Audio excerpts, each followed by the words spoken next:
السلام علیکم۔ کراچی میں 12 ربیع الاول پر کیا ہوا؟ انسانوں کا سمندر امڑ آیا، دنیا دیکھ کر حیران رہ گئی، ہر طرف انسانی سر ہی سر نظر آ رہے تھے۔ کیا آپ حالات حاضرہ سے آگاہی حاصل کرنا چاہتے ہیں؟ خبر کے پیچھے چھپے اصل حقائق جاننا چاہتے ہیں تو ابھی سبسکرائب کیجئے جلمل پاکستان کو اور ساتھ ہی گھنٹی کے نشان پر کلک کر دیں۔ آپ کو بتاتے چلیں کہ کراچی میں 12 ربیع الاول کے موقع پر جشن عید میلاد النبی کا مرکزی جلوس ٹاور پہ واقع میمن مسجد سے برآمد ہوا، جس میں انسانوں کا سمندر امڑ آیا۔ ہر طرف لبیک یا رسول اللہ کی صداؤں سے فضا گونج اٹھی، عاشقان رسول سڑکوں پر نکل آئے۔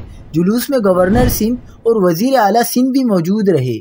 مرکزی جلوس ایم اے جناح روڈ، جامع کلوتھ مارکیٹ اور نمائش چورنگی سے ہوتا ہوا نشتر پارک پر اختتام پذیر ہوا۔ مرکزی جلوس میں سیکیورٹی کے انتہائی سخت انتظامات کیے گئے تھے۔ جلوس کے راستے سے ملنے والے دائیں بائیں کے راستوں کو کنٹینرز لگا کر بند کر دیا گیا تھا۔ مرکزی جلوس کے اختتام پر نشتر پارک میں سیرت النبی صلی اللہ علیہ وسلم کانفرنس کا انعقاد بھی کیا گیا۔